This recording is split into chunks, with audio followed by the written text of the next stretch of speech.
So for filleting fish, this is a 5-pound catfish, and it's it's too big to eat cook whole.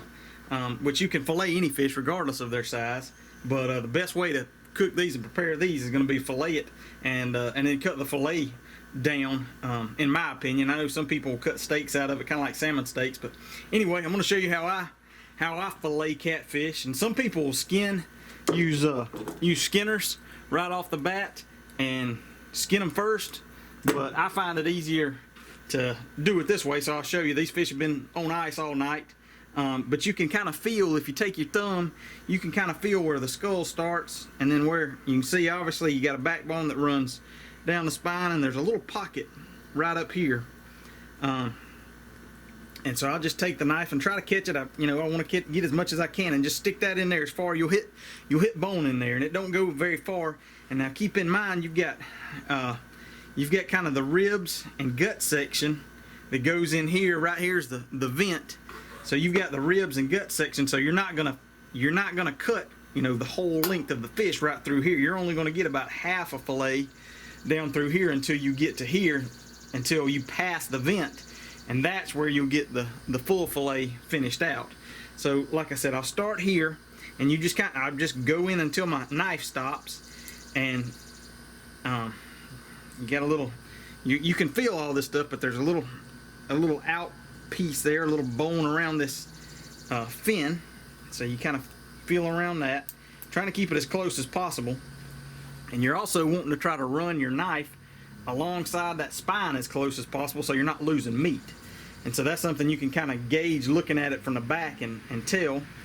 And then once I get, you'll feel those ribs a little bit, but once I get kind of, I don't know, just past the dorsal fin there, I can kind of guess that I can shoot my knife, angle my knife straight through there, come out right behind the vent, and work on getting my clean fillet. So that's what I'll do, is I'll push it, and you won't feel any resistance, and you should see your knife tip come out right there along that fin there. Trying to do this without cutting myself.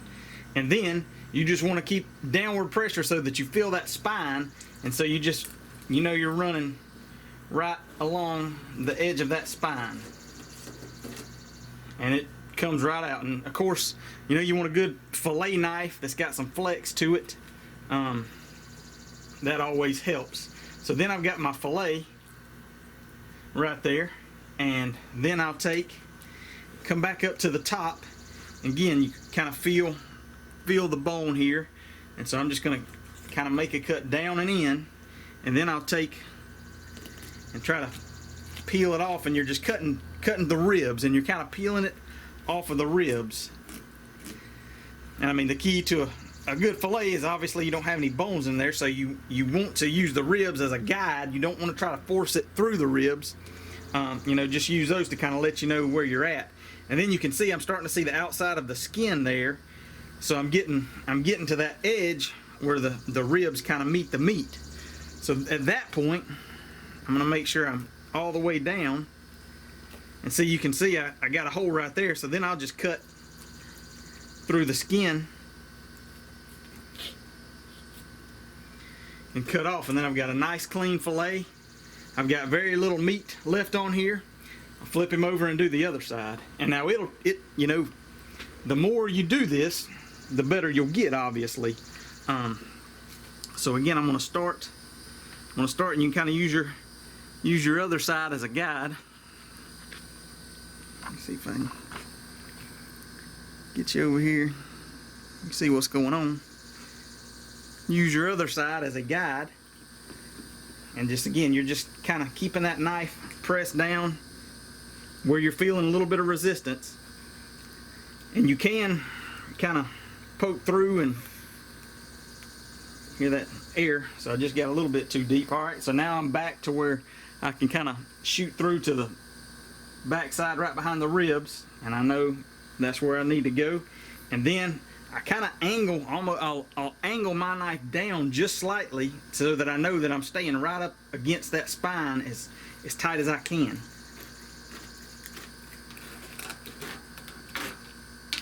And then it comes right off. And then, like I said, I'll do the same thing. I know I've got my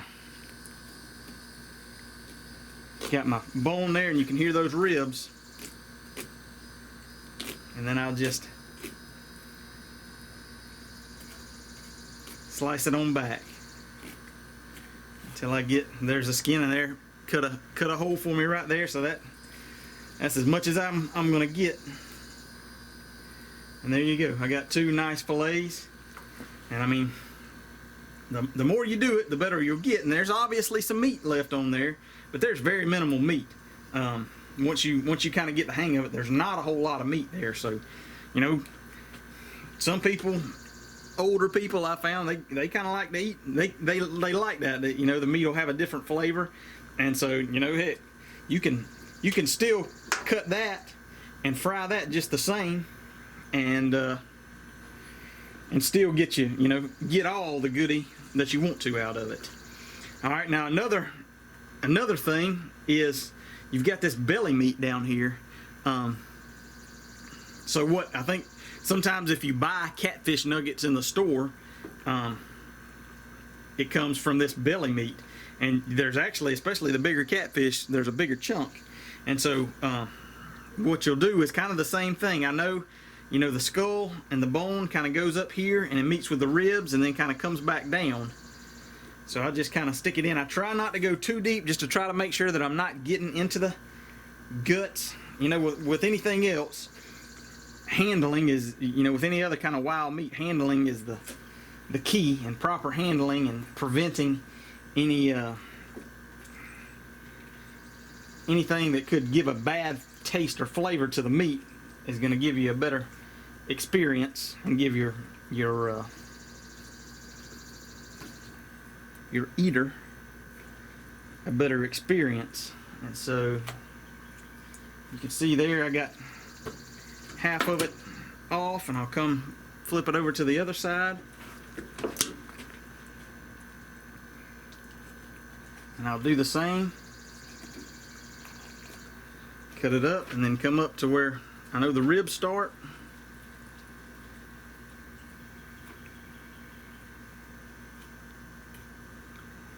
Cut through and connect my cut.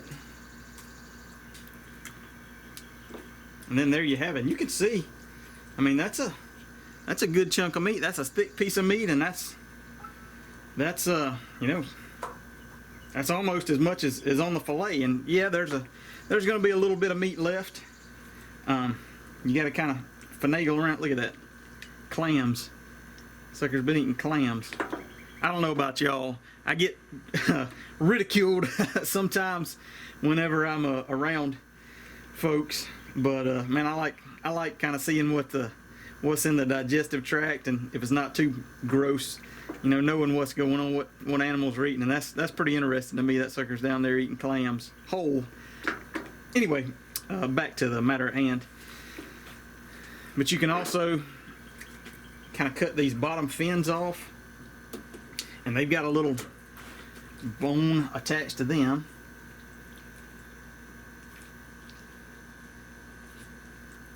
And then you got the vent, or the anus, obviously.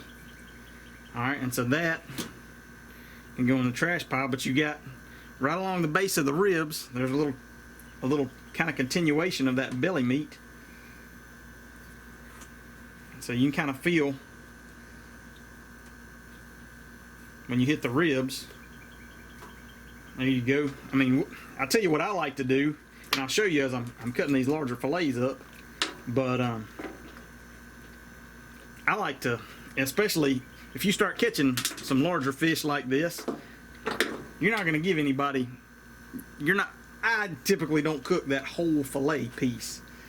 So I'll cut it, and I did a pretty good job of getting this close to the ribs, if I do say so myself. There's a little piece there.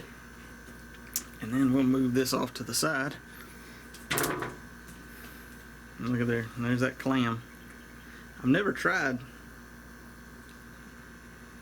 to use that actual clam piece as bait, but I may have to do that, because obviously there's something that's attracting those fish to that. That's for a different video. But there you have it. Now the fish is filleted. I'm going to rinse my hands off, and then I'll show you how to polish up the fillet. So the next order of business is getting the skin off of the fillet. And this is where I'll use my catfish skinners. And if you can get a good pair of catfish skinners, it's kind of tough to find some good ones, but you really want them to make sure that they come together. This is not a great piece, but they come together right there, and that gives me just enough room.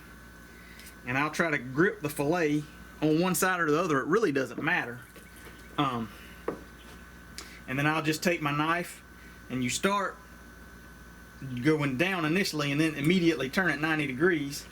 And this is where having a good fillet knife really comes in play, because you want that knife blade as flat as you can to the board, but obviously you've got the handle that's kind of impeding you from getting super flat, so you can hold the handle off to the side, off of the board.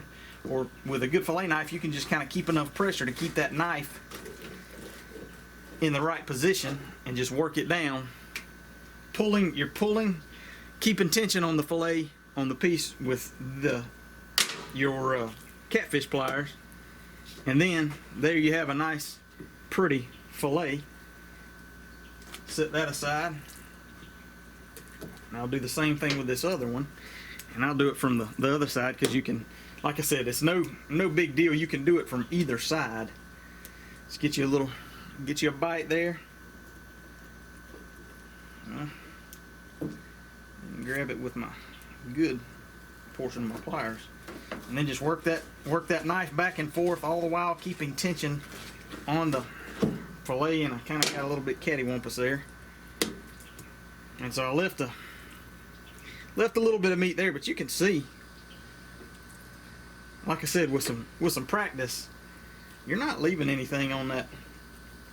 Of course, it's the same thing if you skin a catfish, and I'll do that small catfish because it's whole cooking size. And you'll have to watch, because sometimes you'll get a little bit of skin left on there, and you can just either peel that off or cut that off. It's pretty easy either way. And then what I'll typically do, and usually I do this when I'm preparing, but like I said, I tend to, a lot of times when I'm cooking catfish, because my wife doesn't eat catfish, and so I'll be cooking for other folks. And actually, you can see here, that's another good watch out for your bones. So the bottom part of the fish down here, the bottom fin, it has bones in it, and if you're not careful, you can get the bones into your fillet, and that's exactly what I did. You can kind of see the bones right there, and you can definitely feel them. So I don't want any bones in my fillet, so I'm going to try to just slice them at an angle, slice them out, and that feels good. Like I said, like I was saying, a lot of times I'll wind up cooking for other people, not just my family. You know, me personally, and my dad and uncles and grandmother, and, you know, folks I grew up with. Now, we don't necessarily mind a little bit of gamey flavor. Just how we grew up, I guess. I never questioned it. There's a lot of people that do, and if I'm cooking for other people, I want to go above and beyond to try to make sure that they have the most pleasurable and favorable experience, so that they don't turn their nose up at a good piece of game meat the next time they get offered. So what I'll do is, a lot of times right along the spine, it's kind of tough to tell, but there's sometimes a little line of fat. You can kind of see. It may be tough to see on the video. Let's see, I saw. It's tough to tell, but there's a little line of fat, especially around the fins, but also sometimes around the bone. And I try to remove as much of that as possible when I'm processing, just to make sure that anything that could potentially cause a undesirable flavor, I get rid of. So, and a lot of times, you know, catching a good many fish like this or more, or if you know you're running lines for a few days, you're not going to miss that little bit of meat that's right along the spine. So a lot of times, I'll just cut that out altogether. And then I'll just look over that piece of meat. If I see any fat, I may try to cut that out. And then what I like to do is I like to do little tenders almost. And so I'll cut it in a little small, like finger-sized chunks that I know will cook fast. Try to make it cook kind of relatively evenly so I'm not overcooking some and don't run the risk of undercooking others. And then, so that's the way I'll do it. And I'll soak it, I'll rinse it off, and then leave it in a, the bowl of water overnight.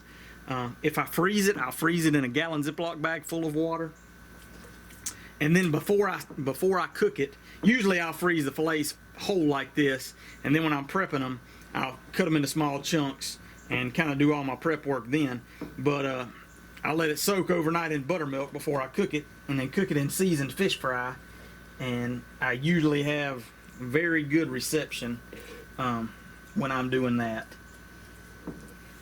I don't want to, this is somebody's first time they're ever eating catfish.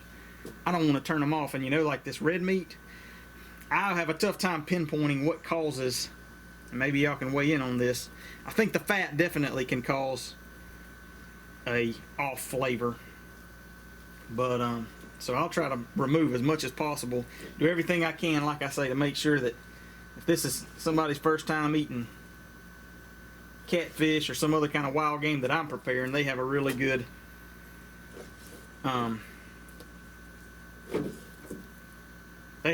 experience. And sometimes this one's not too thick. Sometimes if I catch a 10+ pound catfish, you get some pretty thick fillets, and I'll actually slice those fillets in half, just again to kind of keep them all uniform and to where they can they'll cook evenly. I'll get this one finished up and I'll show you how I skin the whole catfish. One thing I did not show is this belly meat, and this is one place where, again, if I'm cooking, it's kind of awkwardly shaped. It's thick on the outsides and thin on the inside, so usually I'll just split it right down the middle, and that'll give me a little bit easier way to work with it. And then filleting it, or getting the skin off, the exact same. Make sure I'm getting a good bite on it.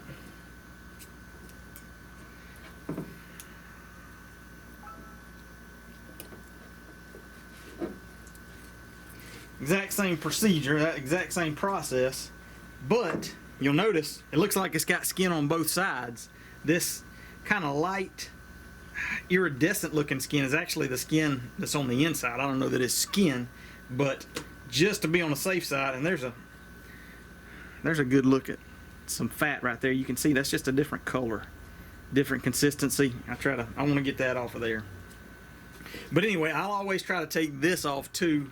And there's some people that don't like, there's some people that say that this may have a gamey flavor itself, and so I just try to keep that in mind. Like I said, if I'm cooking for other folks, if I'm concerned that it may have a particular flavor, then I'll hold off and eat that myself, or make sure I save that for a family get together where people aren't so particular.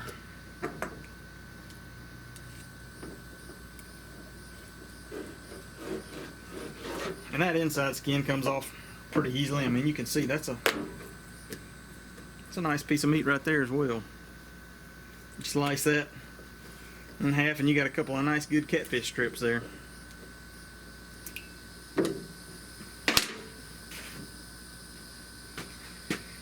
So with this little guy, this is frying whole size, so I'm not going to fillet him. What I'm going to do is I'm just going to make a little slit kind of right along the top.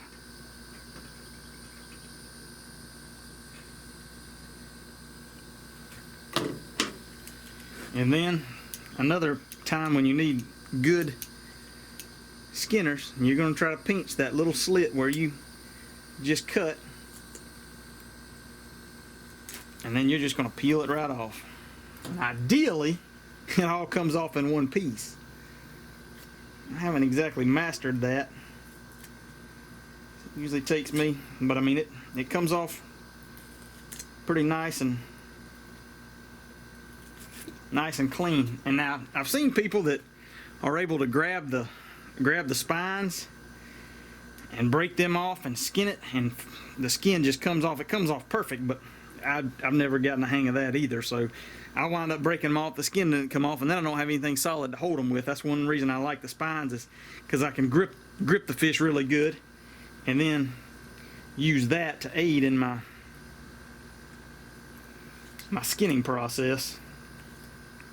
Because I mean, the skin doesn't just peel right off. You got to put a little bit of elbow grease into it, and that one did decent about coming off. Came off all on this side. Got a little bit left on this side. So we just grip it, pull it all off, and there we go. That looks good. Now what we'll do,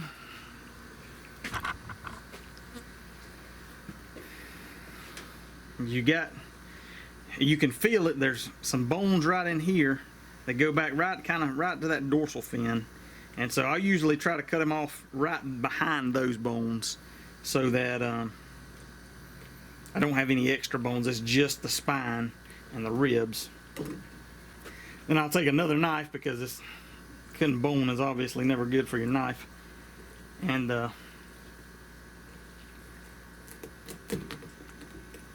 come in and there we go. I just hit the bone, and as soon as you get through the bone, then you can kind of just peel the rest of him apart. And you know, it may open up in the middle, may not, but you just kind of strip all the innards out down to the vent.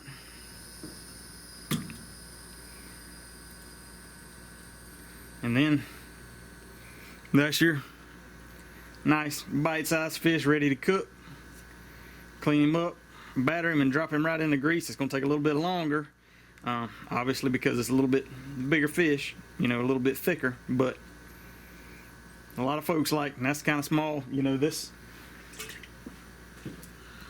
this one, to me, that's a little bit too big. To me, that's big enough to fillet. But like I said, there's a lot of folks that like eating catfish whole, so it all depends on who you're eating with. But anyway, that's a quick run through of how I clean my catfish, and then I'll show you how I build my noodles, and y'all have all my secrets.